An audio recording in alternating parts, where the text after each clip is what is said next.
السلام علیکم ناظرین، میں ہوں کامران خان اور آپ دیکھ رہے ہیں شو نیوز۔ آپ کو بتاتے چلیں کہ آج P D M Pakistan Democratic Movement, جو کہ اپوزیشن جماعتوں کا ایک بہت بڑا اتحاد ہے اور بہت عرصے بعد اپوزیشن جماعتیں جو ہیں وہ اکٹھی ہوئی ہیں کسی خاص ایجنڈے پہ۔ اس سے پہلے بھی پاکستان مسلم لیگ نون کے خلاف جو ہے سینٹ کے الیکشن جو 2018 کے سٹارٹ میں جو ہے منعقد ہوئے، اس دوران بھی جو ہے ایک اتحاد سامنے آیا، لیکن پی ٹی آئی نے غیر اعلانیہ جو ہے ہم حمایت کی پیپلز پارٹی کے چیئرمین سینٹ کے امیدوار کی، اور ہم نے دیکھا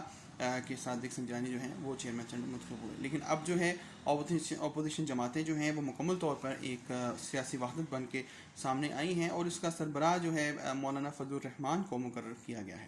پی ڈی ایم سے متعلق آپ کو یہ بتاتے چلیں کہ آج جو ہے احتجاجی دھرنا بھی ہوا ہے پاکستان مسلم لیگ نون کا ریگل چوک لاہور میں، اور اس میں شہباز شریف کی گرفتاری کے خلاف جو ہے احتجاج کیا گیا ہے، عوام کی جانب سے غم و غصے کا اظہار کیا گیا ہے۔